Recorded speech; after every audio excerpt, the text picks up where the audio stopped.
Hoje vamos debater a questão do calendário do João Fonseca, mais especificamente o fato de que ele vai ficar cerca de um mês sem jogar, voltando apenas no Masters 1000 de Madrid, que acontece na última semana de abril. Será o primeiro torneio do João no Saibro, na gira europeia de Saibro, que começa na próxima semana. Então, vamos debater aí o que eu penso sobre isso e entender a lógica por trás disso. Meu nome é Luiz Estival, mais conhecido como Alenzão, e você está no canal Tênis Além do Óbvio. Sejam todos bem-vindos.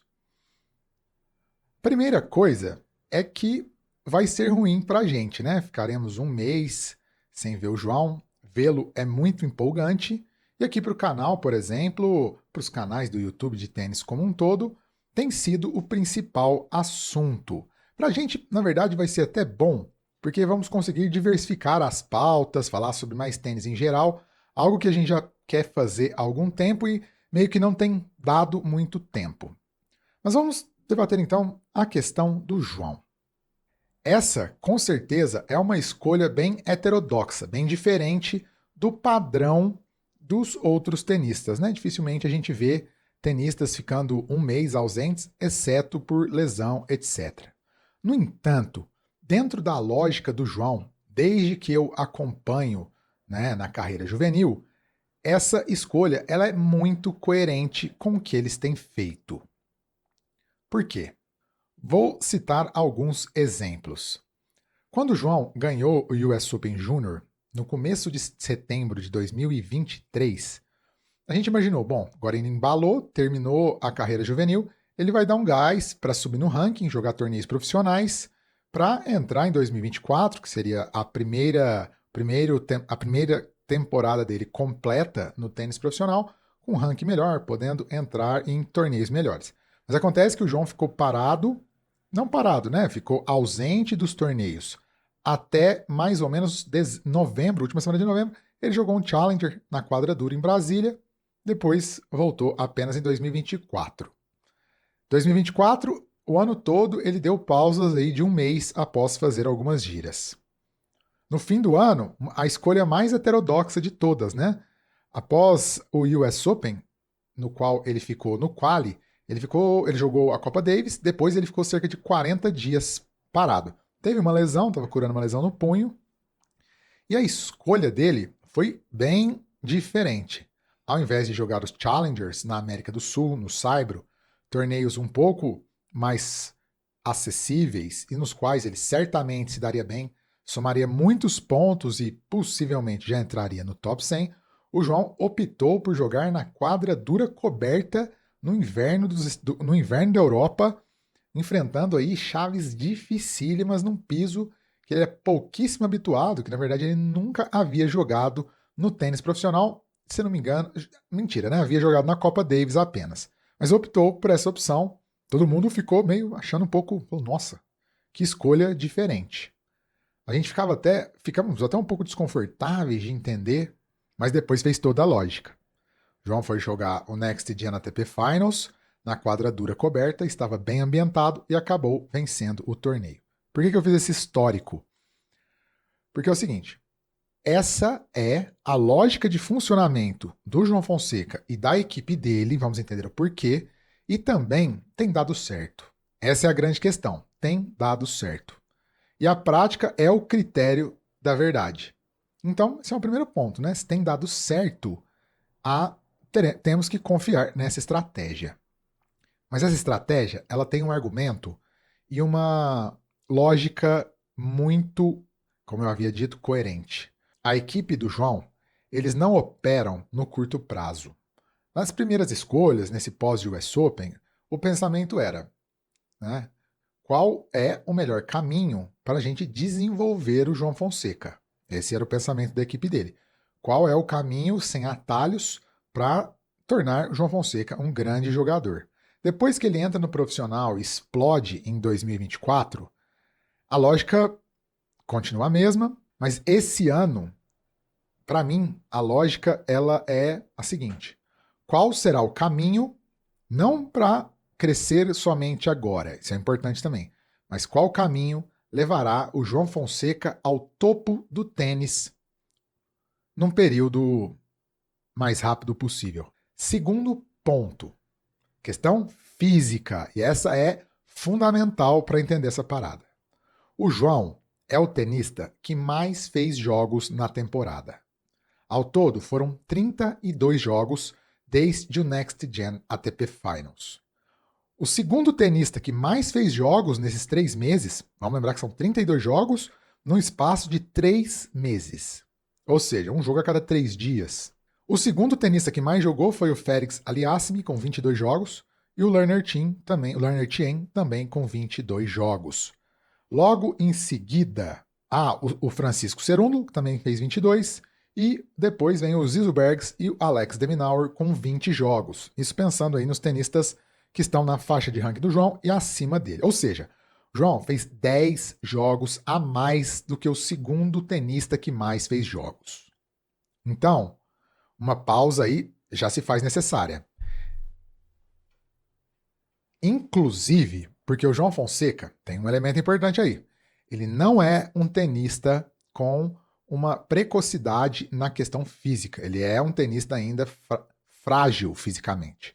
Já mostrou, por exemplo, em Fênix, que ele teve um incômodo, jogou com uma faixa, né, na posterior esquerda. Agora, na derrota para o de Minaur, claramente ele demonstrou cansaço. E além do fato de que ele não é ainda um tenista com um físico à altura do jogo dele, à altura das exigências do tênis de altíssimo nível, o qual ele está inserido, há uma preocupação, né? Muitos jovens tenistas têm tido lesões, têm ficado tempo parado. Vou citar alguns. Jakub Mensik, que vive lesionado. Um tempo atrás, Jannik Sinner, que tinha que fazer períodos de pausa por conta do físico. Jack Draper, que agora tem 22, mas que ficava num pêndulo desde os 18, entre períodos de lesão e períodos de atividade. Então, tem essa preocupação, né? Que soma o que o João já jogou e esses outros tenistas que têm tido problemas. Outra questão, né? O João não fez uma pré-temporada com um tempo bom, né? Já que ele teve que jogar o Next Gen Finals, que começou dia 16 de dezembro, ele perdeu aí 2 semanas de pré-temporada em relação aos tenistas do nível de ranking dele que eles tiveram. Então, aí tem outro problema. Esse um mês vai ser também um mês de intertemporada, no qual, por exemplo, ele treinará o físico para se desenvolver fisicamente, né? Todas essas pausas longas que ele faz, ele volta melhor fisicamente também. Esse é um dos elementos importantes do porquê tem dado certo essa lógica. Esses períodos longos de pausa, eles vão ter que parar em algum momento, né? Porque aí o João vai ter ranking para jogar todos os torneios, já vai ter se desenvolvido fisicamente. Então, acho que é uma das últimas vezes que ele vai optar por essa estratégia. Aí, a terceira questão: higiene mental e emocional. João Fonseca é um adolescente de 18 anos que está passando por uma rotina além de muitos jogos, de muita pressão, graças ao hype que a ATP faz nele, que o Brasil também, algo natural, porque ele é um fenômeno. Momentos de muito estresse, né? Compromisso com o patrocinador, entrevista o tempo todo, confinado em hotel, né? Porque se ele sai é aquela, né? Ele não tem muita paz. Enfim, né? Muita pressão em cima do João. Coisas novas acontecendo, né? Entrou no top 100, ganhou torneio, ganhou 4 torneios já, desde o Next Gen ATP Finals. E a vida dele mudou, né? Ele se tornou aí um jovem promissor que tinha um hypezinho ali com a gente, né? Um hype já razoável para ter uma expectativa gigantesca, né? Estar literalmente no centro das atenções. O João Fonseca é um dos temas mais falados, se não for o mais falado, no circuito de tênis em 2025. Então, é muito importante que o João Fonseca tenha um período para absorver isso e para ficar longe desse hype, longe desse estresse. João Fonseca precisa viver um tempo de adolescente. João Fonseca é um adolescente, tem 18 anos.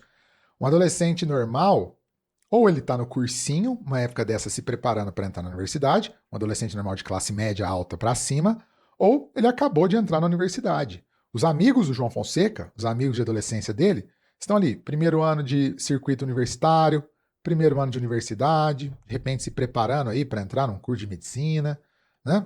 As pessoas da idade dele estão assim, a namorada dele, né? Não conheço, mas deve ter a idade dele, tá nesse ritmo, né? E o João precisa vivenciar isso, precisa vivenciar um tempo de adolescente para não pifar no futuro. Muito tenista pifa por não viver essa fase da vida que é muito importante. Então, não precisa ficar um tempo com a namorada, com os amigos de verdade, né? Que para ele lembrar que ele é um adolescente, que ele é uma pessoa comum acima de tudo. Ele é um ser humano de 18 anos, né? E conviver com os amigos, muito importante, né? Para ele dar uma higienizada mental mesmo, sabe? Uma recuperada emocional, sabe? Sei lá, jogar videogame, jogar baralho, conversar de besteira, ver jogo do Vascão, sabe? Coisas de pessoas normais, sabe? Viver, aproveitar também, porque o João, agora, ele é um tenista, por exemplo, ele acumulou uma enorme quantia em dinheiro. Tudo bem, a família dele já era rica, mas ele mesmo, né? Já passou por isso, aproveitar um pouco isso. A família dele, se eu não me engano, tem uma casa no interior do Rio de Janeiro para ele ir para lá, sabe? Para ter um período de mudança entre esse turbilhão de compromissos, para ficar em paz lá, tranquilo, longe de tudo, respirando ar puro. Então, essa questão isso prepara ele emocionalmente para o próximo período de turbilhão. Ficar distante, viver as coisas boas da vida, prepara emocionalmente. A gente vê o Alcaraz, por exemplo. O Alcaraz, ele dá umas pifadas, e o Ferreira já falou, o Alcaraz tem que ir para umas baladas, senão ele pifa, né? Tem que ir para uns resort aí, para Cancún, tal, para dar uma espairecida, viver a vida de 20 anos, 21 anos que o Alcaraz tem. Então, a segunda questão é essa: higienização mental, preparo emocional para enfrentar um próximo baque. Quarta questão é essa: período de treino, sabe? Vai puxar um ferro, ir na academia, fazer um preparo físico periodizado, mais forte, podendo fazer cargas altas, sem a necessidade de entrar em quadra, né? Então ele tem esse tempo para fazer um reforço muscular, para ganhar massa magra, para ganhar explosão. Ter um período para isso é fundamental na idade do João e, né, que o João, como eu disse, ele é precoce tecnicamente, ele é precoce na mentalidade, ele é precoce taticamente, mas ele não é precoce fisicamente. Ele não é o Alcaraz aos 18 anos, que já era um touro. Ele não é o Nadal aos 18 anos, que já estava, né, que era já um tanque de guerra. João Fonseca não é. Não é. E também treinar fundamento. O João tem coisas a evoluir. O backhand precisa de alguns ajustes, backhand na corrida, melhorar a curtinha, treinar, refinar a técnica. O João precisa de tudo isso. Então, esse período vai servir para isso. E sempre que o João dá essas longas pausas, ele volta melhor. Final do ano, né? Jogou mais ou menos naqueles torneios de quadradura coberta, né? Fez uma semi, uma quartas, mas perdeu uns jogos ali, mascou umas bolas, tava meio lento. Voltou pro Next Gen Finals, outro tenista, sacando bem, explodindo, chegando nas bolas, a esquerda tava outra. Então, esses períodos têm sido fundamentais para ele evoluir. Tem dado certo.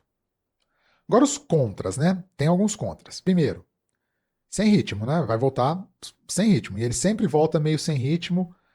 Nas últimas vezes não, mas ele costumava voltar meio sem ritmo e ele já vai direto pro Master 1000 de Madrid, que é assim, só cobra treinada, só tenista que vai querer comer o fígado dele. Não vai ter muito sossego. Já vai vir com caras moendo de ritmo. Então, esse um mês, ele vai perder ritmo de saibro e vai encarar caras que já estão pelo menos há 15, 20 dias moendo no saibro. Vai ser um problema, hipoteticamente, né? Talvez, pode ser que 3 semanas e voltar naqueles ATP 500, Barcelona e Munique, pudesse ser uma opção. Mas, tudo bem, está calculado, a equipe sabe disso, o João sabe disso e faz parte. Então, também calculado. Acho que é esse o contra, mas é um contra aí, tudo bem, se ele foi mal em Madrid, joga um Challenger 175, que tem na segunda semana de Madrid, depois vai para Roma, tem os ATP 500, perto na véspera de Roland Garros, depois Roland Garros, tá tudo certo. Outro contra é que ele vai deixar de somar pontos no piso em que, no tênis profissional, no ATP Tour, é o piso que ele mais tem somado pontos, né? É o piso que ele foi campeão do ATP de Buenos Aires. Ele nunca passou das quartas. Aliás, ele nunca fez quartas em torneios de quadra dura, por enquanto. E fez 2 quartas no Saibro, né? Em Bucareste, no Rio. Ganhou o primeiro jogo que ele ganhou foi no Master de Madrid. Então, assim, vai deixar de somar pontos também. Vai voltar sem ritmo, vai deixar de somar pontos. Esses são os contras. Para mim, no entanto, na minha modesta opinião, ainda não é prioridade isso. É importante, mas ele vai somar pontos aos poucos. Enfim, essa é a minha leitura e a minha análise sobre essa questão. Volta daqui um mês, vamos esperar, vamos aguardar ansioso, vamos ficar sem o João Fonseca em quadra, mas a vida segue. Aqui para o canal vai ser bom, que a gente vai falar de mais temas, vai dar tempo da gente fazer coisas novas. Vamos guardar essa ansiedade e que o menino João Fonseca volte ainda mais forte para destruir os adversários no Saibro Europeu. Isso aí, pessoal. Se inscrevam no canal, ativem o sininho das notificações, curtam o vídeo, recomendem o canal para os amigos e comentem aí, né? Façam as suas observações nos comentários, que eu leio todos, né? É muito enriquecedor para mim ler a opinião de vocês, cresço muito com isso. Então, faço questão que vocês comentem aí. Podem discordar de mim, à vontade, podem discordar do João. Enfim, opinem aí, mandem ver. O debate está solto. Aquele abraço.